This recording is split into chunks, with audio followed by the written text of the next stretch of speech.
In an introductory philosophy class, you're almost certainly taught that G.W.F. Hegel's dialectic works in three simple mechanical steps: thesis, antithesis, and synthesis.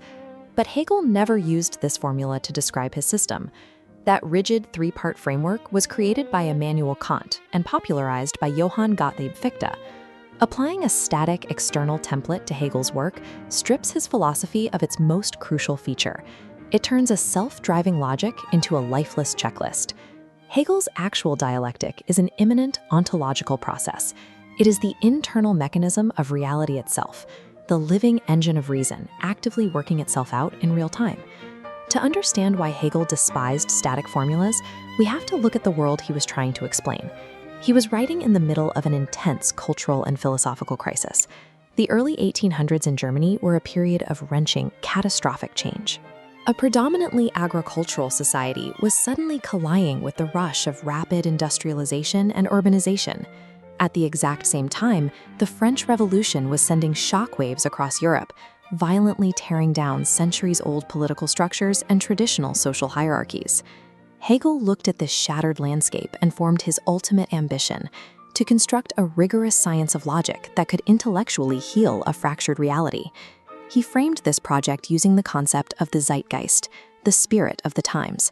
For Hegel, philosophy was never an escape from the world. It was simply its own epoch apprehended in thought. His dialectic emerged as the logical mechanism required to bridge the deepest intellectual divide of his era, the severe split between cold Enlightenment rationality and intuitive romantic yearning. The Enlightenment had culminated in the work of Immanuel Kant, who established strict critical limits on what the human mind could possibly know. Kant drew a hard boundary. On one side are the phenomena, the world as it appears to our senses. On the other are the noumena, ultimate reality.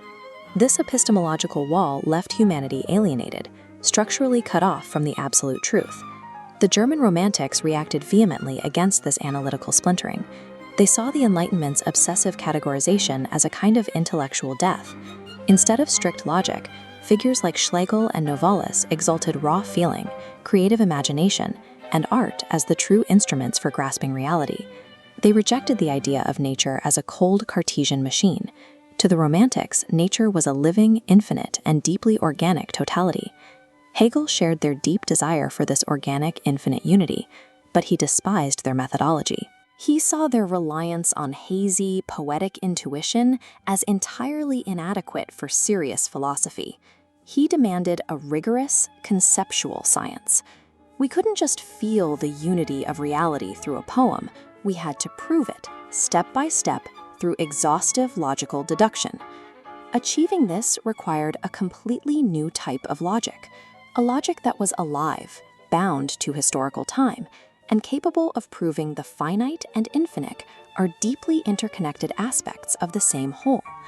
This brings us to the actual engine of Hegel's philosophy, the concept of immanent critique. Hegel argued that every finite concept, identity, or social arrangement contains its own inherent contradictions. You do not need to attack an idea from the outside. The flaw is already built into its very structure. As these internal contradictions play out, they reach a moment of critical instability.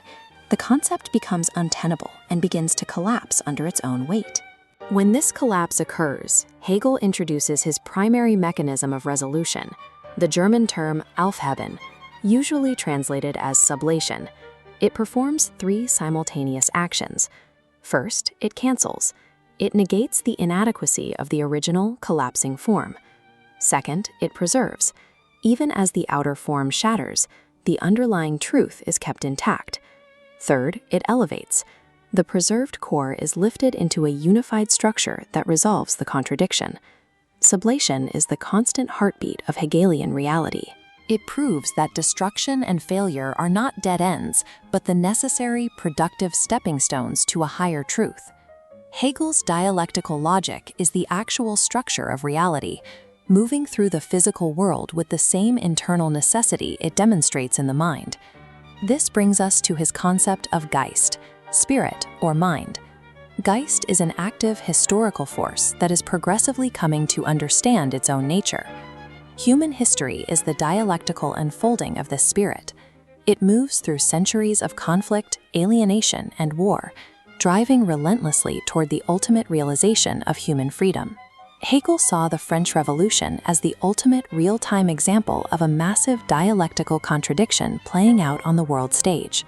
The revolution began with a pure premise: the absolute, uncompromising pursuit of abstract human freedom and equality.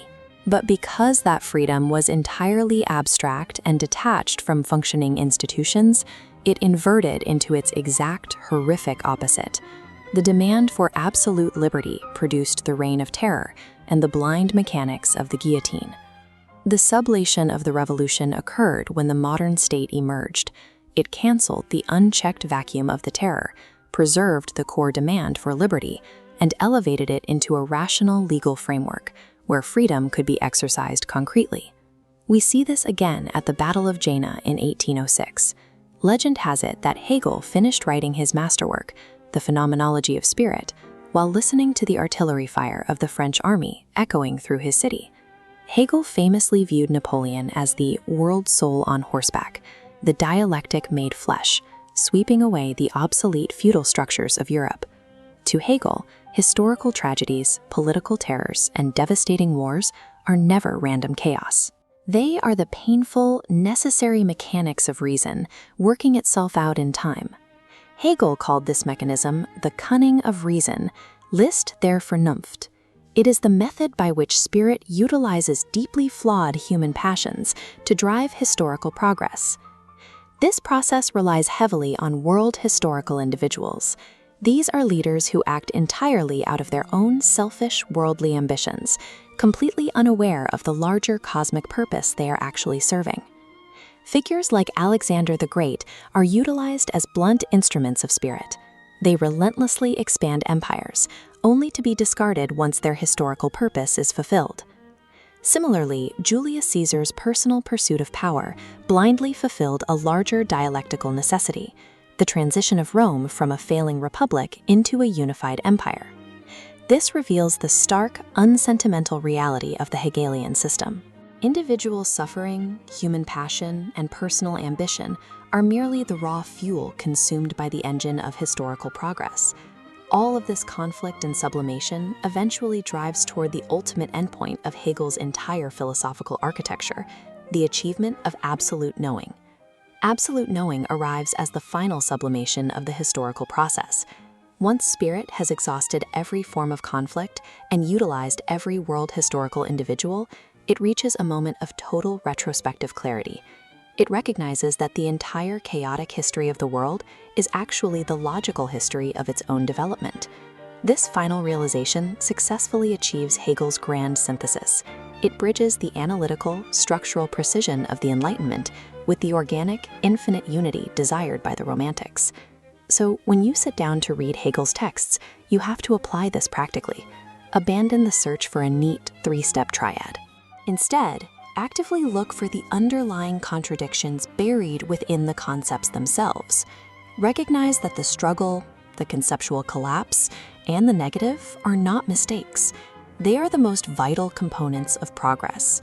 For Hegel, truth is never an isolated, static fact waiting quietly to be discovered in a vacuum. The core unifying principle of German idealism's greatest architect is much more demanding. The truth is the entirety of the process itself.